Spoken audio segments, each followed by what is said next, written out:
So, how did the wedding go? Well, wasn't it? I think. Okay. Overall, I think it was a good day. It was a lovely day for the bride and groom and the families and stuff. The weather was a bit strange. We had some rain early on, not really a problem at all. We had some very, very strong sunlight, which was a little bit of a problem for me trying to do the photography. But apart from that, it was good. It was, warm enough for everyone, I think. So going through the day bit by bit, first kind of surprise was when I arrived, the room for the makeup and hair and the general kind of preparation of the bride and maid of honour and stuff was set up in such a way as kind of the bride was, or the way they were doing the hair, was kind of at a work surface facing a mirror, and on the other side, right next to them, was a large window. So with quite harsh light coming through the window, it was tricky conditions. Of course, it was difficult to get to the front of whoever was having their hair done because of the worktop, and couldn't get to the other side because it was right up against the window. Standing behind them, of course, I was having to be very careful not to appear in the shots via the mirror. So that was a little bit tricky. Makeup, the makeup lady had brought her own kind of big raised up stool chair thing, and she'd positioned that so that when she was doing the makeup, the person sitting there was facing the window. So that was quite good because I could get kind of all around the person having their makeup done. That was really, that was fine. I did use, in the room, I did use just the little the little Olympus flash. Just bounced it around a little bit just to help with the lighting, and that worked. That seemed to work very well. So that was pretty much okay. In the room, the first sort of phase was okay. When we went to the room for the actual ceremony, things again were tricky from a lighting perspective. Most of the room was fine, but there was kind of a table at the very front of the room where there was going to be sign of registers and things like that. And behind the table there was a kind of a neon. It wasn't really neon, I don't think, but it was that kind of neon style, swirly, big writing, lit up, happily ever after thing. And that was really, really bright, much brighter than, just really, really bright. Clearly, the camera didn't like it too much, so another kind of, just a little bit of a quirky thing there, which made the lighting challenging. Next, after the ceremony, we went out into the garden of the hotel, and this was every now and again there would be clouds come across, and I think then the lighting was kind of perfect, really. But in between those times, the sun was out, and whilst we could have gone over to one side of the garden to into a shaded area, the backdrop then would have been this kind of 1970s pretty ugly building. So there's kind of a new wing to the hotel where a lot of the rooms are, and it's not a pleasant backdrop really. So the older part of the hotel where the nice backdrop was in bright sunlight. So that was very contrasty. And I did try to use the big flash to, with the diffuser on it like this, sort of pointing straight up, just to kind of take the edge, just to take the edge off under people's chins and, eyes and that sort of stuff, just to lift it a little bit. But even on its lowest setting, I was struggling with that. It was, it was bleaching things out. So something I hadn't done was I hadn't anticipated using the big flash in bright sunlight. I'd only anticipated using it indoors.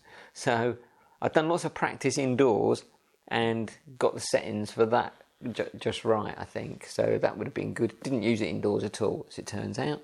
I only used it outdoors and hadn't practiced the settings for using it in harsh sunlight. I just couldn't get it. And there's only so much practicing you can do on the day, because people, once you're taking their picture, they don't want to hang about while you take half a dozen shots and try and get things right. So that, I think that could have been better. However, at the end of the day, things I was really pleased about was, I was really pleased I took the little mini flash. And the other thing I was really pleased about taking was the 75mm f1.8, which at the previous wedding I'd done, I took this and didn't use it. This time I used it quite a lot. I don't really know what was different about this time, but it just seemed that, and the place I used it most was actually at the dinner reception afterwards, where there were some speeches and things like that, and it just kind of worked quite well picking people out there. I did also use it in the garden a little bit as well for some ad hoc stuff, some kind of just fly on the wall stuff from a distance. It can be, the longer lens can work quite well if you don't want to be in people's, you don't want to be close into people's personal spaces when you're doing the photography, because as soon as you get to within someone's personal space, they know you're there with a camera, and they start to react differently. So it can be quite nice having the longer lens for that, for those just kind of ad hoc moments. So that worked well. I'm pleased I took that with me. That was the only other lens I took. I took the 12-40 f2.8 and the 75 f1.8, and that's the only two lenses I took, and I still think that covers everything that I needed, so I was happy with that selection. The evening part of the party in the evening, that's always challenging in disco-y type lights and artificial lighting of many different colours, and some of it's quite targeted and bright. That's always going to be challenging. I think I did okay there. I didn't go mad there, to be honest. I took far fewer pictures than I did at the last wedding I took. But I think the ones I did take are probably okay, probably pretty reasonable. Quite pleased with that. A few little lessons I learnt, I think. One is obviously practice with your flash in all of the scenarios, because you're never sure until you get there where you might need it. So make sure you're proficient with that. I don't use flash, to be honest, hardly at all, almost ever. So for me, I just need to get my head around using that a little bit more, I think. One other interesting thing was I was part, as well as doing the photography for this wedding, I was kind of part of it. So I was supposed to be in some of the group photos, and I gave the Olympus E-M1 Mk2 to someone who volunteered to do some of the photography, which was great, and it was all good. And it thankfully the person using the camera took quite a lot of photos, sort of 4 or 5 of every group that he took, and that saved it a little bit, because what I hadn't realised, because I gave him the camera, and he said, I presume I look through this bit and I just press this button, and I said, yeah, that's fine, just get us in, try and get us in the shot and do that. So he did. But what I hadn't twigged was he was wearing glasses, so he's a glasses wearer, and I don't think he could get his eye up to the viewfinder properly. And I think some of the shots were missed because he was stood quite a long way from us, and I was using quite a small centre square for my autofocus target, and I don't think he quite got that on the groups. Sometimes I think it missed the groups and was on the hotel behind. So there's a few shots where the groups are blurred. Thinking back on it, in hindsight, I'd have been better off saying to him, yeah, that's the shutter, you press that, but use the screen on the back to, just to line us all up in the frame properly, rather than using the viewfinder. But it didn't even occur to me at the time that somebody wearing glasses might not be able to get their eye up to the viewfinder quite so well. So that was, you need to think a little bit about when you're passing a camera to someone else, exactly how they're going to use it. It didn't even occur to me. So practice with the flash.